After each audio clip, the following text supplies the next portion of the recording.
Rismon Sianipar mengaku paling hebat sehingga dia berhak untuk menyuruh presiden untuk mencopot Kapolri Jenderal Listio Sigit ya.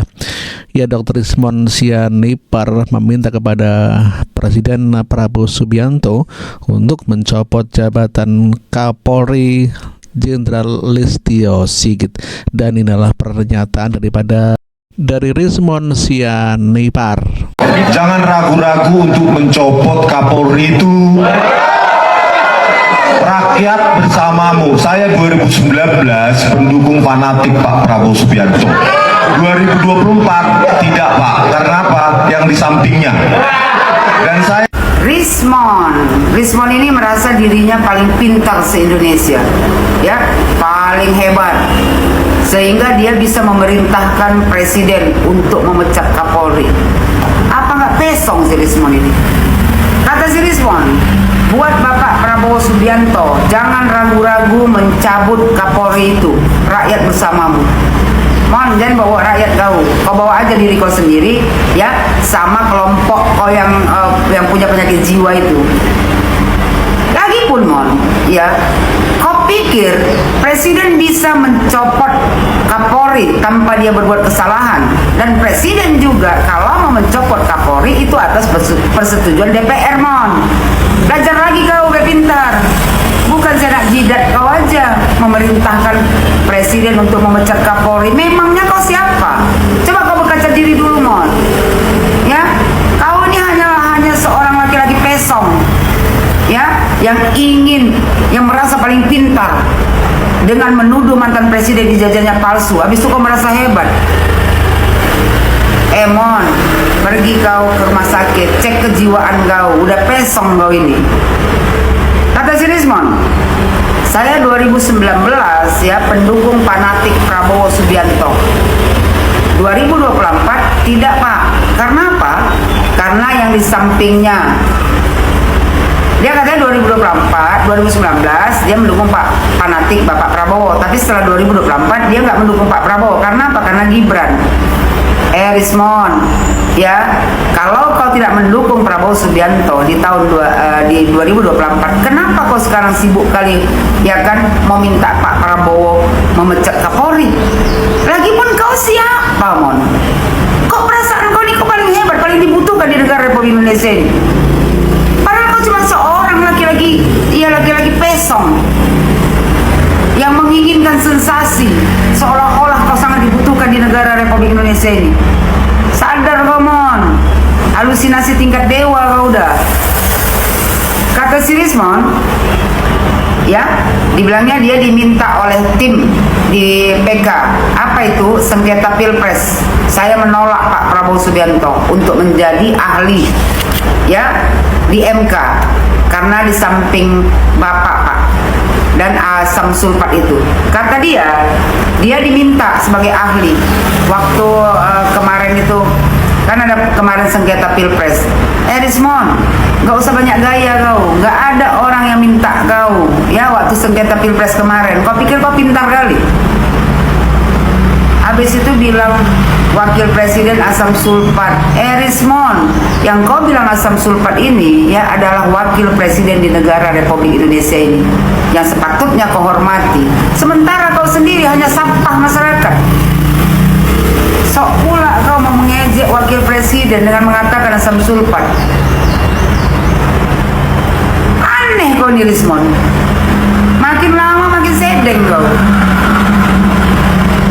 Kata dia kan, nah, setelah Bapak ganti Kapolri itu Listio Sigit Prabowo, gantilah dengan jenderal yang berhati Garuda. Rismon, mudah-mudahan ya ada cara supaya kau ini bisa dijerat Bapak Listio Sigit, ya, karena fitnahan kau ini, karena kau mencemarkan nama baiknya. Biar kau sadar diri juga, biar lama sikit kau di Hotel Prodeo itu mempertanggungjawabkan semua ucapan kau itu. Memangnya kau pikir Bapak Listio Sigit, ya, tidak berhati Garuda? Kalau dia tidak berhati Garuda, Rismon, nggak mungkin dia jadi Kapolri. Dia jenderal bintang 4, Rismon. Sementara kau sendiri siapa? Hanya sampah masyarakat. Jadi kau bercermin diri dulu. Apa dendam kau sama Bapak Listio Sigit? dibilang si Rismon, ya diganti dengan yang mengabdikan hidupnya untuk Republik ini.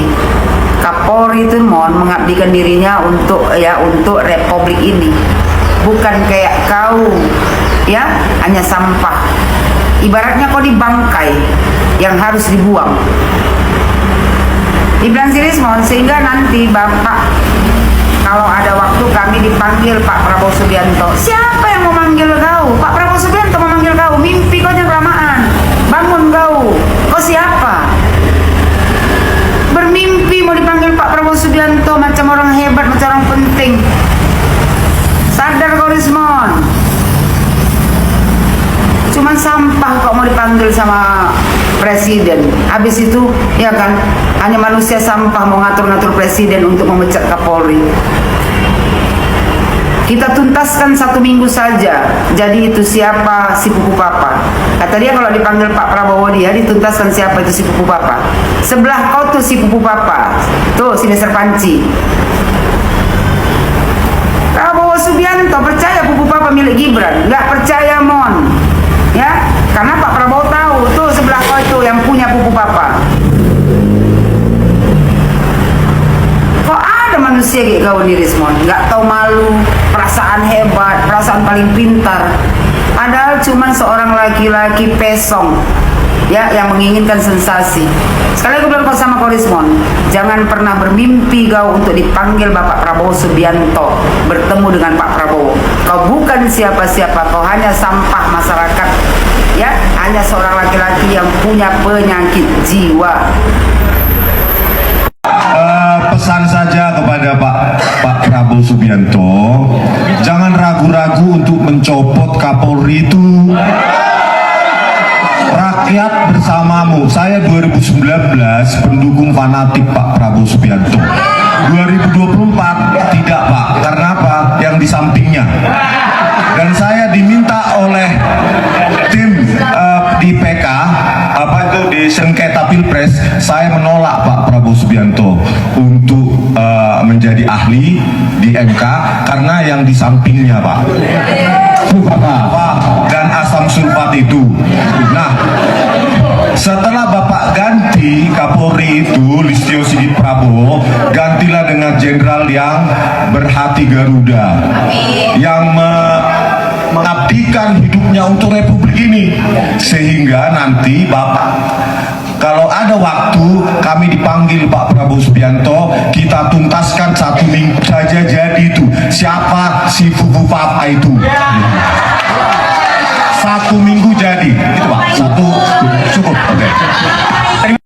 Jadi kalau kita lihat kasus-kasus korupsi sendiri, hukumannya cuma 6 tahun, padahal negara dirugikan 300 triliun. Kita yang menggunakan otaknya tanpa ada yang bayar, tidak bias, bahkan bisa dipertentangkan, diseminarkan secara nasional maupun internasional, siap untuk diadu. Tetapi sampai saat ini satupun ahli forensik dari pihak sana ya tidak mau muncul. Yang ada adalah online. Ya, kalau online itu bisa sesukanya di tengah-tengah cheerleadernya, ya. Tetapi kalau face to face, ya kita bawa tool masing-masing. Ya saya tantang dari pihak Pak Jokowi, ayo Pak, daripada Anda sibuk menghadiri sidang nanti dan ditanyakan proses akademik mulai dari A sampai Z, kenapa tidak kita lakukan seminar nasional atau seminar internasional? Bawa ahli-ahli dari pihak Pak Jokowi, ahli-ahli dari kami, ahli-ahli dari universitas. Karena ini ilmu sangat sederhana, sangat sederhana. Tetapi penjelasan dari Dirtipidu yang menyimpulkan bahwa dengan diraba, dirasakan ada cekungan terhadap atau atas lembar pengesahan skripsi tersebut, lalu disimpulkan ada merupakan produk dari handpress atau letterpress, itu merupakan kesimpulan yang sangat memalukan Pak Prabowo Subianto. Ya, bagaimana Laboratorium forensik Mabes Polri menyimpulkan hanya dengan meraba, merasakan, lalu disimpulkan bahwa itu produk dari letterpress atau handpress. Ini memalukan Pak Prabowo Subianto, ya, negara besar seperti kita. Kesimpulan forensiknya hanya dengan meraba, merasakan ada cekungan. Pak Prabowo Subianto secepatnya ganti Kapolri Listio Sigit Prabowo. Itu solusi. Saya tidak akan menyerah di pengadilan, saya akan keras-kerasan membuktikan keilmuan saya. Try me. Ini siapa sih musuh Bang Rismon sebetulnya? Ya ini. Saya ingin menyuarakan ini. Bahwa mereka punya track record memanipulasi.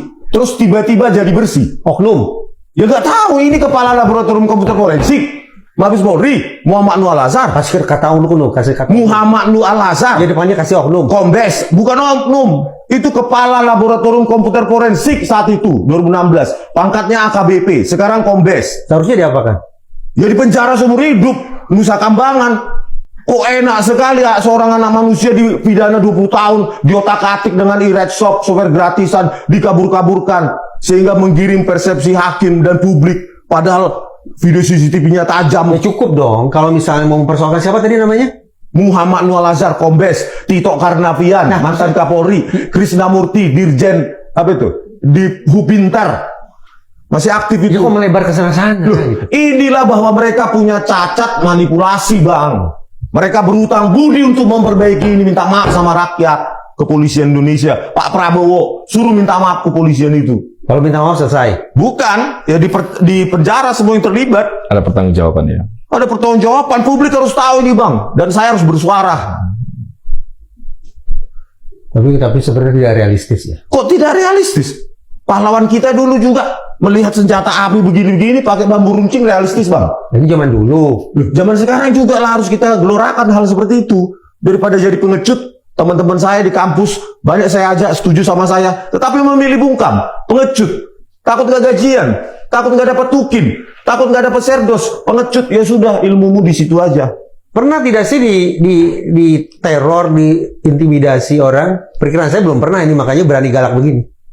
Maksudnya diancam, dibinih. Ya, itulah semacam itu. Ya kan 2 kali udah ada di media itu, mobil dirusak. Kaca sebelah kiri, sebelah kanan juga disayat, 2 ban sebelah kanan. Itu bagian dari risiko. Lapor ke polisi nggak waktu itu? Berpikir ya. Dijahati orang kok tidak lapor ke polisi, kenapa? Harusnya dilaporkan, tapi saya memilih untuk merahasiakan posisi saya. Karena itu lebih penting daripada posisi itu maksudnya? Lokasi saya. Nah, polisi kan pasti tahu siapapun seorang serius. Ya paling tidak polisi belum mendeklarasikan secara publik kan. Kalau itu saya laporkan terus jadi berita posisinya di mana, ininya di mana, itu kan jadi berita publik. Tahu di mana saya. Di era sekarang malah keterbukaan itu adalah kekuatan kita. Menurut saya seperti itu, Bang Rismon. Makanya laporan kepada kepolisian itu penting. Kalau ada apa-apa dengan Bang Rismon, ya kepolisian harus bertanggung jawab lah. Dia sebagai pelindung semua warga negara kan. Iya. Sebagai pelindung pengayom pelayan masyarakatnya harus. Saya katakan tadi itu, Mas Bang, pada akhirnya kita tetap tidak punya pilihan kan. Dalam situasi tanda petik berbahaya yang beliau hadapi pun tetap harus lapor polisi kan. Iya, secara normatif seperti itu. Harus dilakukan. Kemana lagi? Dan itu adalah kewajiban kepolisian. Tanggung jawab itu harus dimintakan kepada kepolisian gitu loh. Kalau tidak ada laporan, ya dianggap tidak ada apa-apa. Tidak ada yang membahayakan Bang Rismon seperti itu. Ketika Polda Metro Jaya mengadakan press conference dan mengatakan bahwa menyimpulkan bahwa ijazah asli. No case kan? Laporan TPU belum. Ditolak dong? Belum. Kenapa belum? Penyelidikan itu hanya awal dari penyidikan. Dan ini baru penyelidikan? Penyelidikan yang dihentikan. Hanya saja kepolisian ini aneh. Di zamannya Pak Tito, itu Pak Tito mengeluarkan surat edaran 7 tahun 2018 terkait dengan SP 2 Lit. Surat pemberhentian penyelidikan. Ini tidak diatur dalam KUHP dan ngaco gitu loh. Artinya apa? Tidak ada mekanisme kontrol dan akuntabilitas terkait dengan penyidikan gitu loh. Makanya apa yang dilakukan oleh kepolisian terkait ini menghentikan penyelidikan ini prematur. Maka harus ada upaya lagi untuk melakukan penyelidikan ulang. Itu bisa dilakukan. Dan harus dimulai dengan sprindik, SPDP.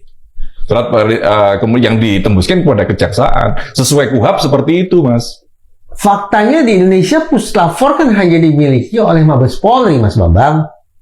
Jadi kalaupun gagasan atau pemikiran Mas Bambang tadi mau direalisasikan, dilakukan uji ulang terhadap apa yang disebut sebagai ijazah itu. Enggak gini. Maksud saya gini, uji ulang ini adalah proses penyelidikannya gitu loh. Tapi kepolisian tidak bisa memutuskan bahwa itu asli atau tidak. Yang disampaikan kemarin pun nggak seperti itu. Identik saja, bukan otentik kan. Seperti itu. Artinya apa? Yang menguji ini biarlah pihak lain. Pengadilan gitu loh. Makanya SPDP itu wajib dilakukan oleh kepolisian. Surat perintah dimulainya penyidikan yang ditembuskan kepada kejaksaan, itulah yang nanti akan menguji. Kalau seperti itu nanti gagal, yang muncul adalah SP3, surat pemberhentian penyidikan, yang seperti itu, Mas. Pengujian itu baru ya. nanti pihak pelapor bisa melakukan pra peradilan bila tidak sesuai. Kalau seperti sekarang kan tidak bisa melakukan apa-apa. Jadi makanya saya bilang, kenapa enggak hakim tertantang untuk memenuhi keinginan publik yang ratusan juta ini, untuk memberikan kesempatan kepada pihak lain menguji. Karena itu, kebenaran ilmiah itu enggak sepihak, enggak absolut. Kalau Anda tidak ada manipulasi dan hasil Anda bisa dipertanggungjawabkan, maka siap dihadapkan di ruang terang untuk diperdebatkan, di-challenge, diuji lagi pihak lain. Hakim harus belajar itu. Bahwa kebenaran absolut tidak dimiliki oleh institusi kepolisian. Kebenaran ilmiah loh ya. Agar hakim mengeluarkan putusan sedemikian rupa, maka proses hukum ini harus berlanjut sampai ke persidangan. Yes. Artinya seorang Rismon Sianipar siap didudukkan di kursi terdakwa. Dan Pak Jokowi membawa bukti-buktinya secara langsung ke pengadilan dan menjelaskan proses akademik yang dilaluinya. Tidak lagi produk digital ya, harus fisik, analog, semua berkasnya yang dari UGM juga dibawa, SMPP 40 juga harus dibawa, dan harus didudukkan dan kita uji bersama. Siap nggak Pak Jokowi?